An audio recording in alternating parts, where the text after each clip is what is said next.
The words hung in the air of Mom's dining room like poison. 23 people, aunts, uncles, cousins, my parents, all nodded in agreement. My sister Sarah stood at the head of the table, glass of wine raised, her voice dripping with practiced concern. Maya has always been like this, she continued, gesturing toward me with her free hand. Takes and takes, never gives back. I've built a successful tech company, helped Mom and Dad with their retirement fund, paid for cousin Jennifer's wedding. And Maya? She can't even be bothered to contribute to Grandma's care facility. I cut another piece of roast chicken. Chewed slowly. Said nothing. Dad cleared his throat. Sarah's right. We've all stepped up for this family. Maya, you're 32 years old. When are you going to start thinking about someone other than yourself? She's been like this since we were kids, Sarah added, settling back into her chair with a satisfied smile. Remember when I shared my birthday money with everyone, and Maya kept hers hidden in that little box? Aunt Linda laughed. Some people never change. I took a sip of water. Looked at my plate. The familiar weight of their judgment pressed down on me, but I'd grown used to it over the years. Let them talk. Let them believe what they needed to believe. What they didn't know, what none of them knew, was that I'd been watching Sarah's company very carefully for the past 4 years. I knew exactly how much of her success was built on the anonymous investment that had saved her from bankruptcy in 2019. I knew because I was that anonymous investor. The story started 7 years ago when I was 25 and Sarah was 28. I just sold my first software company, a data analytics firm I'd built from my apartment, to a larger tech corporation for $180 million. The sale was quiet, handled through multiple LLCs and legal structures that kept my name out of the press. I'd learned early that visibility attracted the wrong kind of attention, especially from family. Sarah, meanwhile, had launched her third startup attempt. The first 2 had failed spectacularly, burning through Mom and Dad's retirement savings and money borrowed from relatives. But she had a gift for presentation, for making people believe in her vision even when the numbers didn't add up. Maya, you should be more like your sister, Mom had said at dinner one night shortly after my sale went through. Sarah's out there taking risks, building something. You're still doing that boring government contract work. I'd smiled and nodded. The government contract work was my cover story. Simple. Unimpressive. It kept questions to a minimum. Sarah's third company, Next Tech Solutions, focused on AI-driven customer service platforms. The idea was solid, but her execution was chaotic. She hired friends instead of qualified professionals. She spent money on premium office space and company retreats while her actual product lagged behind competitors. By 2019 she was 3 months from total collapse. That's when she started calling me. Maya, I need a favor, she'd said over coffee. Just $20,000. Bridge loan until our series of funding comes through. I'd looked at her across the table. My older sister who'd spent our entire childhood getting everything while I got the leftovers. The sister who'd convinced our parents to pay her college tuition while I worked 3 jobs for mine. The sister who'd borrowed my car and returned it with a cracked windshield, then convinced Mom it was somehow my fault. I don't have that kind of money, I'd lied. Her face had hardened. Right. Of course. The selfish one strikes again. She'd walked out without paying for her coffee. 2 weeks later I'd contacted my investment attorney. I want to make an anonymous investment in Next Tech Solutions. $95 million. Structure it so it's completely untraceable to me. He'd raised an eyebrow. That's a significant investment in a failing company. I know what I'm doing. The truth was, I didn't want to watch my sister fail. Despite everything, despite years of being the scapegoat, some part of me still remembered the Sarah who taught me to ride a bike. Who'd stayed up with me when I had nightmares at age 6. Before the favoritism, before the jealousy, before everything got broken. So I saved her company. Anonymously. The investment came through a venture capital firm I controlled through a shell corporation. Sarah never knew. She thought she'd finally impressed the big investors, that her pitch deck and vision had won them over. She told everyone it was her business acumen that had attracted major Silicon Valley players. The family had celebrated for weeks. Sarah was the golden child again, the success story, the proof that hard work and determination paid off. And I went back to being the disappointment who worked a boring job and never contributed to anything. Over the next 4 years I watched my investment carefully. I installed professional management through the VC firm's board seats. I brought in actual engineers, real talent that Sarah took credit for recruiting. The company stabilized, then grew. By 2023, Nextech Solutions was valued at $340 million. Sarah bought a house in the suburbs. Tesla. She started appearing at family dinners in designer clothes, talking about the grind and building something meaningful. Meanwhile, I lived in my modest apartment, drove my 7-year-old Honda, and listened to lectures about my lack of ambition.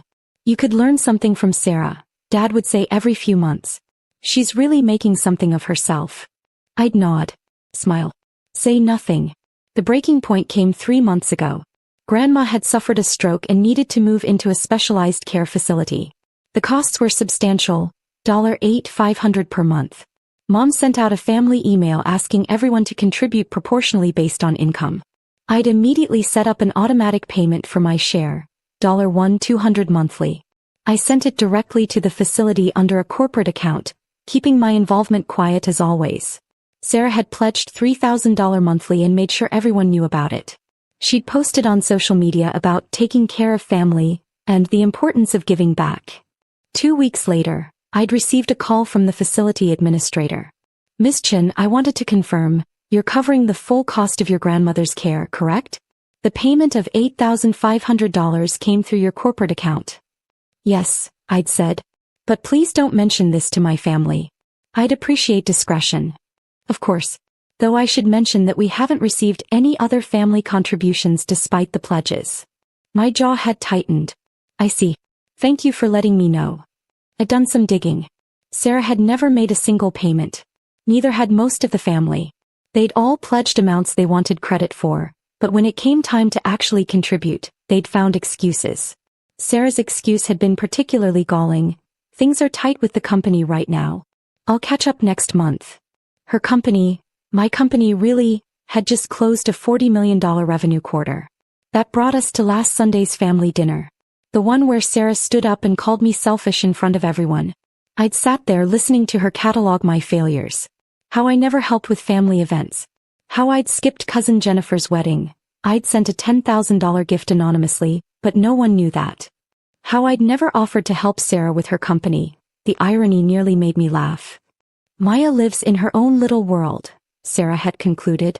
She has no idea what it means to sacrifice for people you love. The table had erupted in agreement. Mom had actually teared up, nodding along. Dad had launched into a speech about family values that would have been touching if it weren't so hypocritical. I'd finished my dinner, helped clear the plates, drove home in silence. And on Monday morning I'd sent the email that would change everything. The email to my investment firm was brief. Regarding Nextech Solutions. Initiate complete withdrawal of all funding. I want the $95 million investment liquidated and board positions vacated within 30 days. Provide formal notice to company leadership today. My attorney called within the hour. Maya, are you certain about this? The company's valuation is strong. This will trigger immediate crisis protocols in their operations. I'm certain. They'll be insolvent within 60 days without this capital structure. The company will collapse. I understand. There was a pause. May I ask what changed? I looked out my office window at the city below. Nothing changed. That's the problem. By noon, Sarah's company had received the official notice. By 2 p.m., emergency board meetings were being called. By 5 p.m., my phone started ringing. I didn't answer. The first voicemail was from Sarah, her voice tight with panic. Maya, something insane is happening with the company. Our primary investor is pulling out. $95 million, just gone. They're not giving us any reason. Have you heard anything through your whatever contacts you have? Call me back. I deleted it. The second voicemail came an hour later, more frantic. Maya, I need you to call me. This is serious. The board is in chaos. Our CFO says we have maybe 2 months of runway without this funding. I don't understand what's happening. Deleted. By Wednesday the word had spread through the family. My phone was flooded with messages.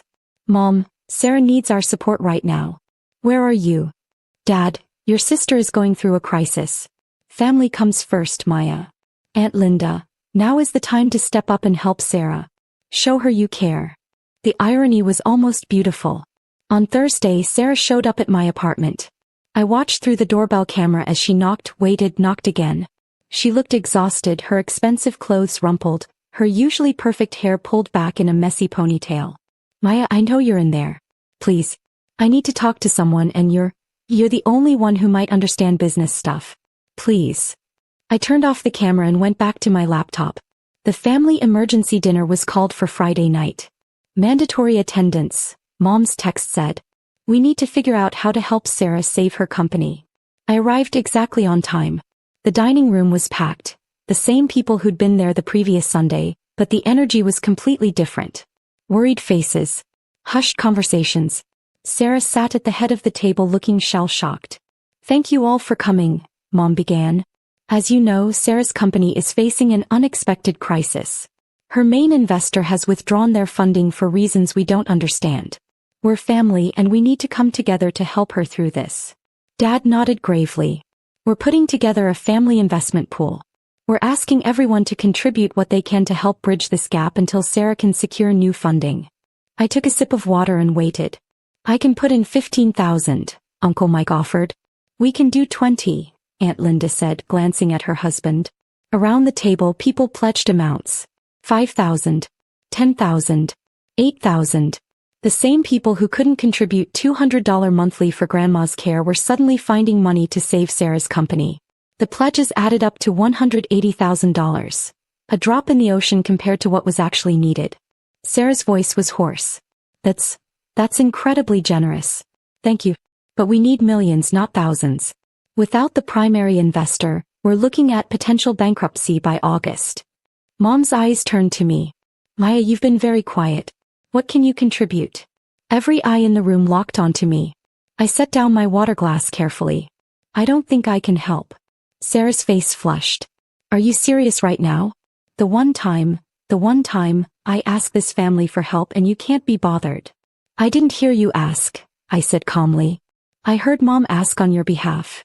This is exactly what I was talking about last week. Sarah stood up, her voice rising. You're selfish, Maya. Completely selfish. I have poured everything into building something meaningful, something that employs 43 people, and you won't even help save it. How much do you need? I asked quietly. Sarah blinked, caught off guard by the question. What? To save the company. How much money do you actually need? Her CFO had clearly given her numbers.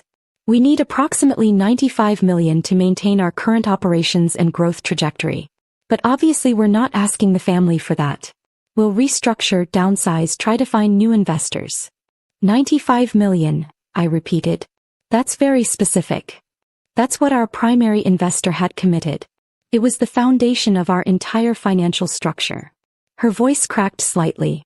4 years of work, Maya. 4 years of 16-hour days and sacrificing everything. You wouldn't understand. I nodded slowly. Then I pulled out my phone. What are you doing? Mom asked. I opened my email and pulled up the message thread with my investment attorney. Scroll back 4 years. Found the initial investment proposal and authorization. Turned the phone around so Sarah could see the screen. She squinted at it, confused. Then her eyes widened as she started reading. This is a document about Next Tech Solutions. Her voice was barely a whisper. From 2019. It's an investment authorization for $95 million from. She looked up at me, her face pale. From Cascade Holdings LLC. That's my investment firm, I said simply. Well, one of them. The room had gone completely silent. Sarah's hands were shaking as she held my phone. You've been, for 4 years? I was the anonymous investor, I confirmed. I saved your company in 2019 when you were 3 months from bankruptcy.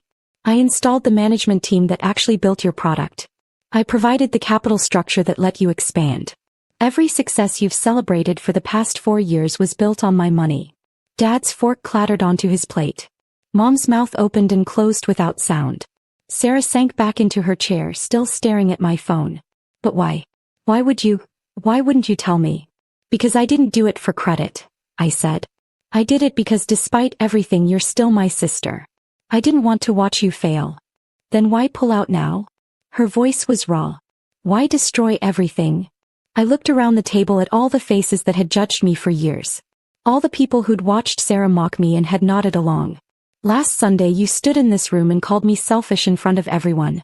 You said I never help anyone. Never contribute. Never sacrifice. Kept my voice level calm. And everyone agreed with you. Every single person here. Aunt Linda looked down at her plate. What you didn't know, what none of you knew, is that I've been paying for Grandma's care facility in full since she moved in.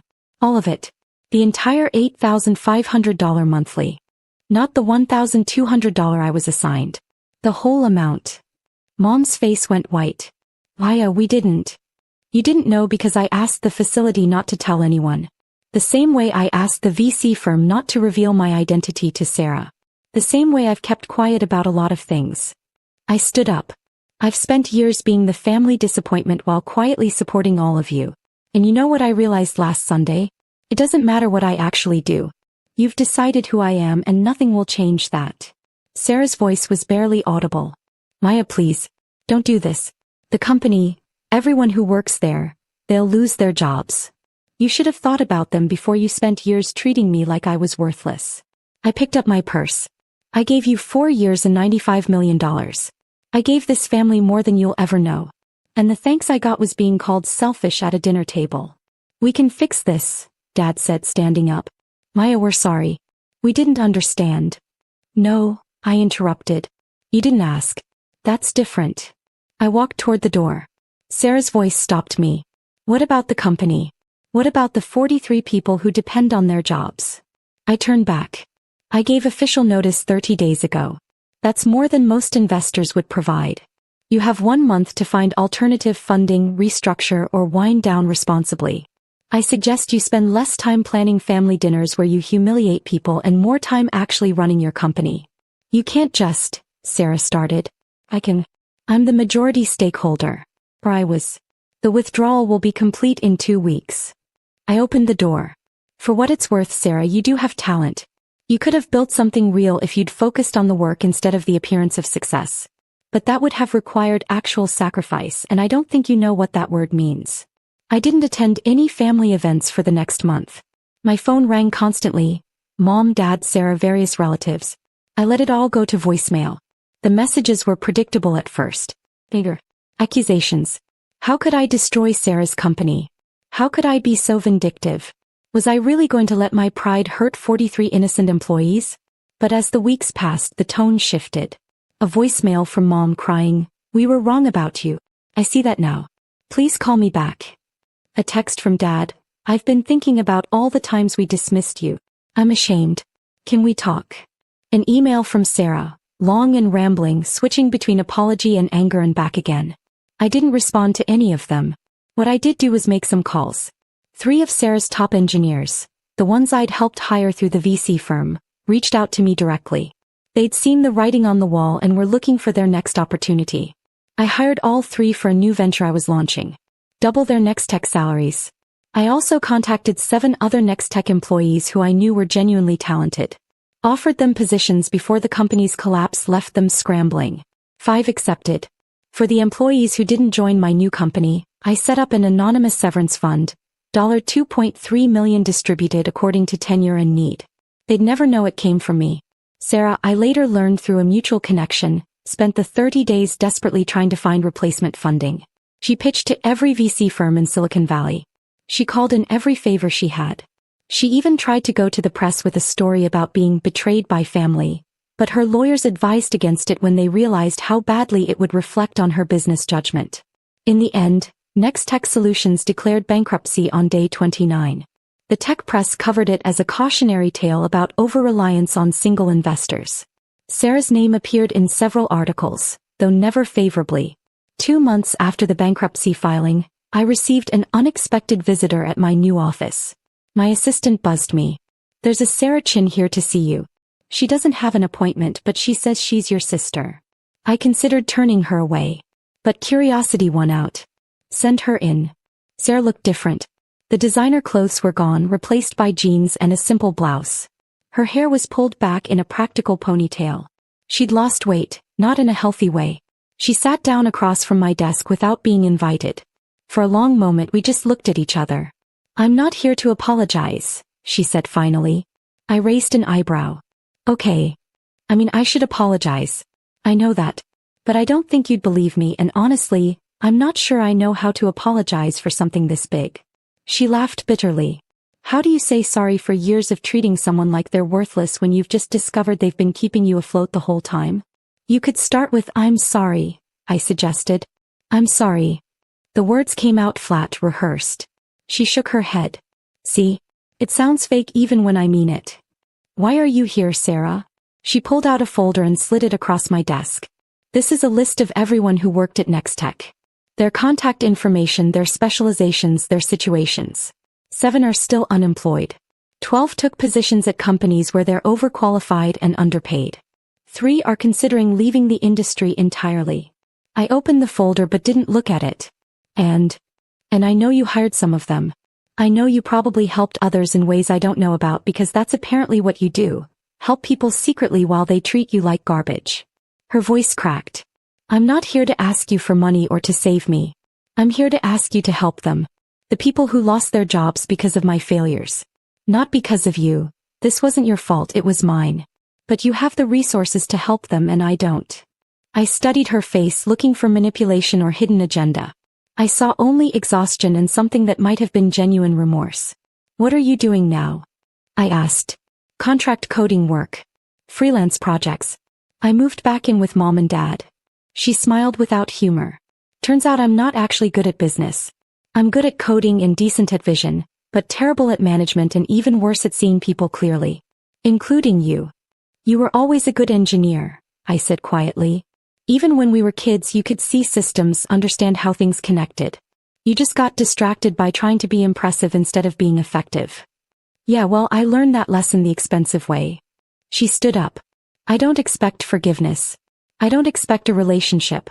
I just wanted you to have that information in case you wanted to help people who deserved better than they got." She was at the door when I spoke. "Sarah." She turned back. "I've already hired or helped 21 of your former employees. The remaining ones either found positions on their own or declined my offers. Everyone landed safely." Her eyes widened. When? "I started the day I sent the withdrawal notice. I knew what was coming." A tear rolled down her cheek. "Of course you did. Because you actually think about consequences. About people." She wiped her face roughly. "I spent 4 years being the CEO who took credit for your work. And you spent 4 years making sure nobody got hurt by my eventual failure. The employees weren't at fault," I said. "They didn't deserve to suffer because of family drama. No, they didn't." She opened the door then paused. "For what it's worth, I voted for Mom and Dad to contribute to Grandma's care. I found out they knew you were paying the whole amount and they'd been pocketing the money they claimed was going to the facility. I'm making them pay it back from their retirement fund. That surprised me. You don't have to. I'm not doing it for you. I'm doing it because it's the first actually ethical business decision I've made in years." She gave me a sad smile. "Maybe someday I'll be half as good at this whole, being a decent person thing as you are. But I'm starting from pretty far behind." After she left, I sat at my desk for a long time, looking at the folder she'd brought. It was thorough, detailed, organized. The old Sarah, the one who used to help me with science projects, would have made a list like this. I wondered if people could really change or if they just occasionally remembered who they used to be before life complicated everything. 6 months later, I received an email from an address I didn't recognize. "Maya, I don't know if you'll read this, but I wanted to update you. I got a job at a mid-sized tech company, senior developer, not management. It's the right fit for now. I'm learning to stay in my lane and do what I'm actually good at. I'm also in therapy. Turns out being the golden child messed me up in different ways than being the scapegoat messed you up. Not a competition, just an observation. Mom and Dad are still trying to get you to come to family dinners. I told them to stop pressuring you. They don't listen to me about much, but I keep trying. I don't expect a response. I just wanted you to know that some of us are trying to do better. Even if it's too late to matter. Sarah." I didn't respond. But I didn't delete it either. 3 months after that, Grandma passed away peacefully in her sleep. The facility called me first as I'd requested. I handled all the arrangements privately, then notified the family. At the funeral I sat in the back. Sarah sat with Mom and Dad in the front row. We didn't speak. But when Sarah got up to give a eulogy about Grandma's kindness and generosity, she made a point I noticed. Grandma always said that real family isn't about who you're related to, it's about who shows up when it matters. She taught us that love is measured in actions, not words. Sarah's voice was steady. I spent a lot of years not understanding that. I thought love was performances and appearances. Grandma knew better. Some people in this family knew better. Her eyes didn't turn to me, but I felt the weight of her words anyway. I'm grateful I got to spend her last years knowing she was cared for by people who understood what she tried to teach us. After the service, as people gathered at Mom and Dad's house, I slipped away. I had a meeting with my investment team about a new project. A fund specifically designed to help employees affected by startup failures. Anonymous, naturally. My phone buzzed with a text from an unknown number. Thank you for everything you did for Grandma. And for not making today about family drama. She would have appreciated that. I looked at it for a moment, then replied for the first time in 9 months. She deserved the best. That's all that mattered. 3 dots appeared, then disappeared. No response came. That was fine. Some conversations didn't need continuing. A year later, my newest company, focused on AI infrastructure for healthcare, raised a $200 million Series B. The announcement made TechCrunch and several other industry publications. This time I didn't hide behind shell corporations. My name was right there in the headlines. Mom called within an hour. Maya, we saw the news. We're so proud of you. Thank you, I said politely. We'd love to celebrate with you. Maybe dinner this weekend. I'm very busy, but I appreciate the offer. Pause. Maya, we know we hurt you. We know we got everything wrong. Is there any way we can make this right? I don't know, I said honestly. Maybe. But it's not something that gets fixed with one dinner or one conversation. We understand. When you're ready, if you're ever ready, we're here. Okay. After I hung up, I looked out my office window at the city below. The same view I'd had a year ago when I'd sent the email that changed everything. I thought about Sarah working as a senior developer somewhere, apparently building a quieter life. I thought about the employees who'd landed safely because I'd planned ahead. I thought about Grandma, who used to slip me cookies when Mom wasn't looking and tell me that being underestimated was sometimes a gift. The people who truly see you are the ones worth keeping, she'd said once. The rest are just noise. I'd spent 32 years as noise in my family's story. A supporting character, a disappointment, a convenient scapegoat. But I'd built an empire in that background space. Created jobs. Changed industries. Helped people who would never know my name. And I'd learned something valuable. The opposite of being seen isn't being invisible. Sometimes it's being exactly powerful enough to control your own narrative. My assistant buzzed. Your 3 p.m. is here. I turned away from the window. Back to work. Back to building something real. The family drama was behind me. Not resolved, maybe it never would be, but behind me. And that, finally, was enough.